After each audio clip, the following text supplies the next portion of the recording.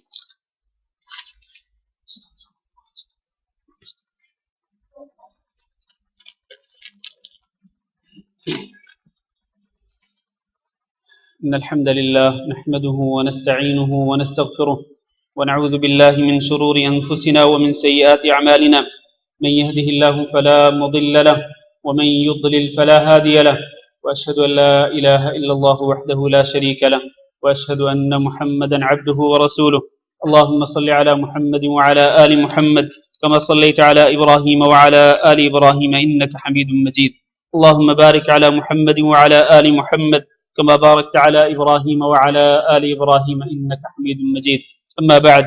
میرے بھائی اور دوستو، آج کے خطبہ جمعہ کا آخری نقطہ یہ ہے کہ وہ کون سے اسباب ہیں کہ جن کو اختیار کیا جائے تو ایک انسان عذاب قبر سے محفوظ رہ سکتا ہے۔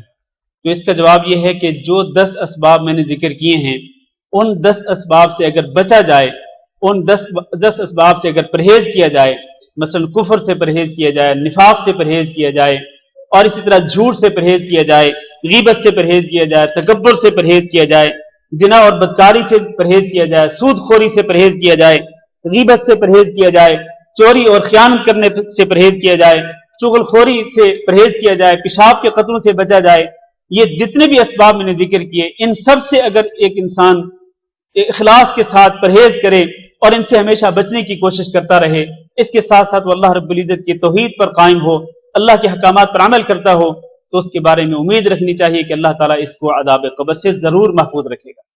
اللہ تعالیٰ سے دعا کرتے ہیں کہ اللہ ہم سب کو عذاب قبر سے محفوظ رکھے۔ ان اسباب کے علاوہ کچھ اسباب ایسے بھی ہیں کہ اگر ان کو بھی اختیار کیا جائے تو ان کے ساتھ بھی ایک انسان عذاب قبر سے محفوظ رہ سکتا ہے۔ ان میں سے ایک سبب ہے دشمن کی سرحد پر پہرا دینا۔ مثلا ایک مسلمان ملک ہے اور اس کے پڑوس میں کافر ملک ہے، اور کافروں کی طرف سے مسلمانوں پر حملے کا خطرہ ہو، بارڈر پر اگر مسلمان پہرا دیتے ہیں کہ مسلمانوں کو دشمنوں کے حملے سے بچایا جائے، تو یہ پہرا دیتے ہوئے جو شخص مر جاتے ہیں، جو مسلمان پہرا دیتے ہوئے فوت ہو جاتے ہیں، تو ان کے بارے میں رسول اکرم صلی اللہ علیہ وسلم نے فرمایا کہ ان کو عذاب قبر سے محفوظ رکھا جاتا ہے۔ اسی طرح ایک اور سبب اللہ کے راستے میں شہید ہونا ہے۔ جو شخص اللہ کے راستے میں شہید ہو، یقینی طور پر اس کے بارے میں بھی رسول اکرم صلی اللہ علیہ وسلم کی حدیث موجود ہے کہ اس کو عذاب قبر سے محفوظ رکھا جائے گا۔ اسی طرح ایک شخص سورۃ الملک، تبارک الذی بیدہ الملک، سورۃ الملک کو پڑھتا ہو اور اس میں جو کچھ ہے اس پر عمل بھی کرتا ہو، تو اس کے بارے میں بھی رسول اکرم صلی اللہ علیہ وسلم کی حدیث ہے کہ یہ سورت اس کے بارے میں شفاعت کرتی ہے اور عذاب قبر سے نجات کا سبب بن جاتی ہے یہ سورت۔ تو اس لیے اس سورت کو پڑھنا بھی چاہیے اور اس پر عمل بھی کرنا چاہیے۔ اسی طرح ایک شخص اگر پیٹ کی بیماری میں مبتلا ہوتا ہے، پیٹ کی کئی بیماریاں ہوتی ہیں، ان بیماریوں میں سے کسی ایک بیماری کی وجہ سے اگر کوئی شخص فوت ہو جائے، اس کی موت واقع ہو جاتی ہے، تو اس کے بارے میں نبی صلی اللہ علیہ وسلم نے ارشاد فرمایا کہ من یقتلہ بطنہ فلن یعذب فی قبرہ، جس شخص کو اس کا پیٹ ہی مار دے، یعنی پیٹ کی کوئی بیماری اس کی موت کا سبب بن جائے، تو اس کو عذاب قبر میں مبتلا نہیں کیا جائے گا۔ اسی طرح ایک اور سبب کہ ایک شخص اللہ رب العزت کی توحید پر قائم ہو، شرک سے اپنا دامن پاک رکھے ہوئے ہو اور عمل صالح کرتا ہو، ہمیشہ اللہ رب العزت کو راضی کرنے والے اعمال کرتا ہو اور اللہ کو ناراض کرنے والے اعمال سے بچتا ہو، اور اس کی موت جمعہ کے دن یا جمعہ کی رات میں واقع ہو جائے، تو اس کو بھی عذاب قبر سے محفوظ رکھا جاتا ہے۔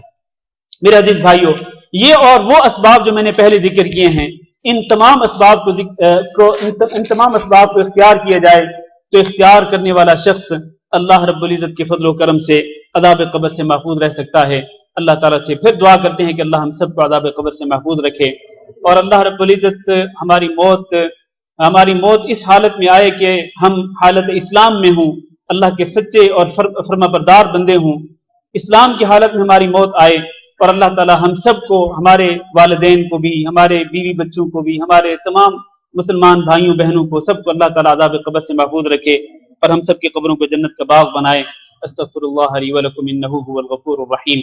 اللهم اغفر لنا وللمؤمنين والمؤمنات وللمسلمين والمسلمات الأحياء منهم والأموات.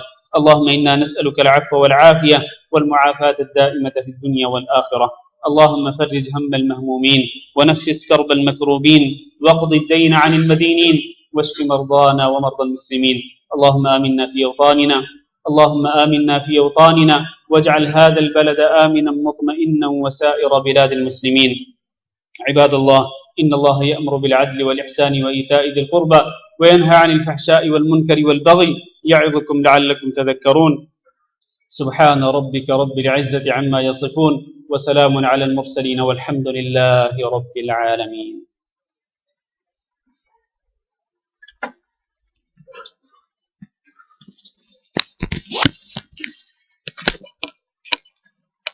الله أكبر الله أكبر.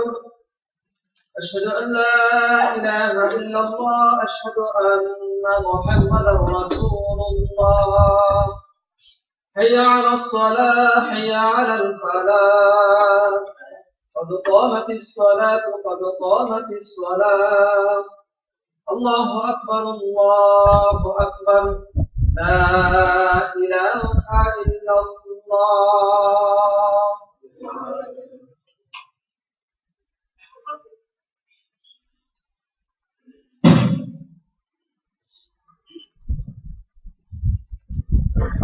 سبنے سیدھی کر لیں، ساتھ مل جائے،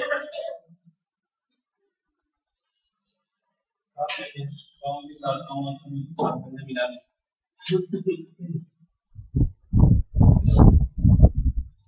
اللہ اکبر۔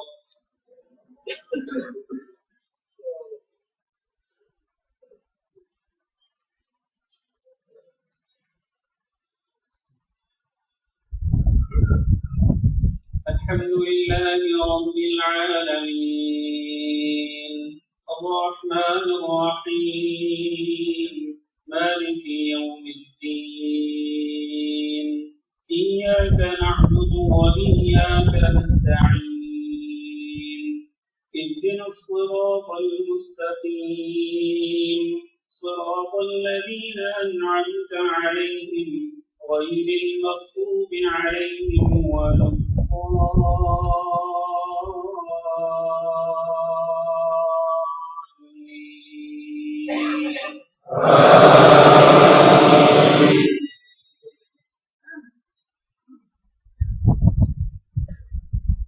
والضحى والليل إذا سجى ما ودعك ربك وما قلى وللآخرة خير لك من الأولى ولسوف يعطيك ربك فترضى ألم يجدك يتيما فآوى ووجدك ضالا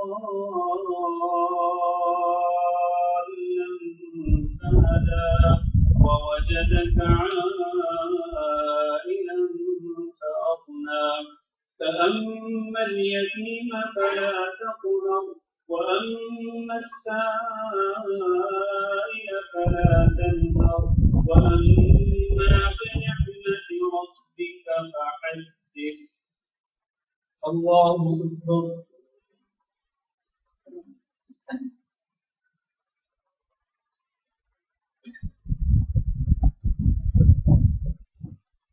سمع الله لمن حمده.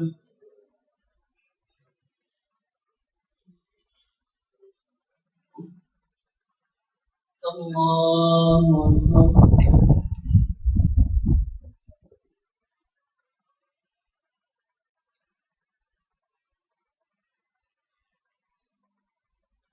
الله أكبر.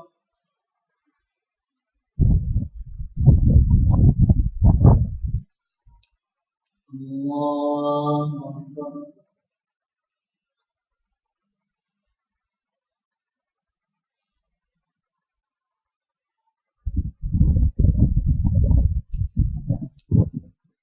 الله أكبر.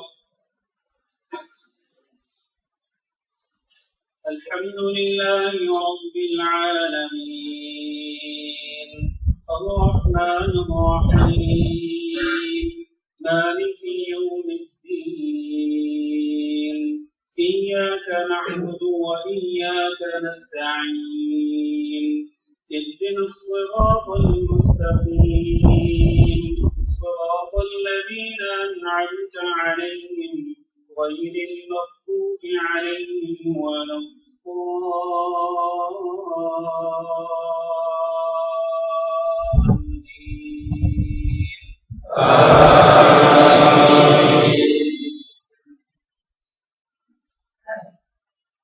إذا جاء نصر الله والفتح ورأيت الناس يدخلون في دين الله أفواجا فسبح بحمد ربك واستغفره إنه كان توابا. الله أكبر.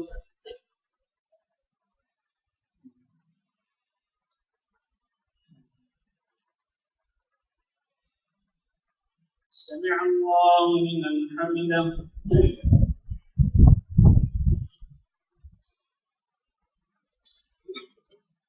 الله أكبر.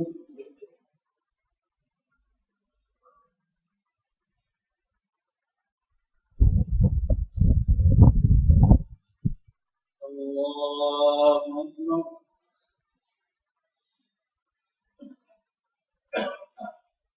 الله أكبر.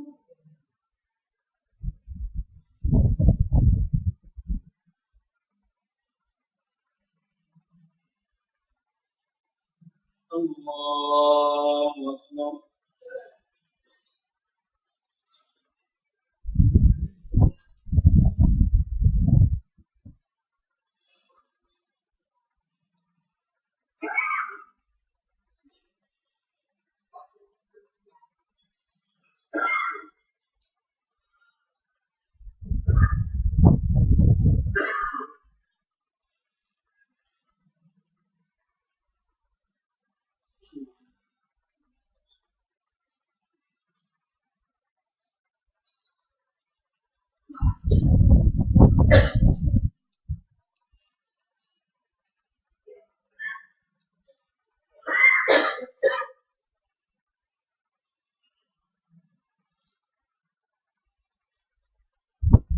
السلام عليكم ورحمة الله.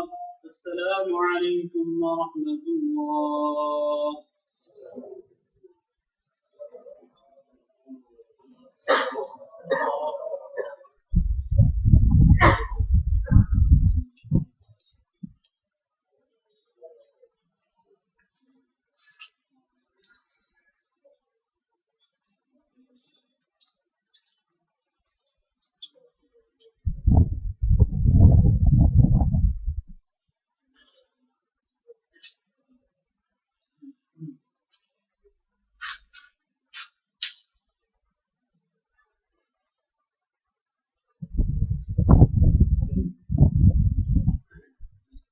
بسم اللہ الرحمن الرحیم.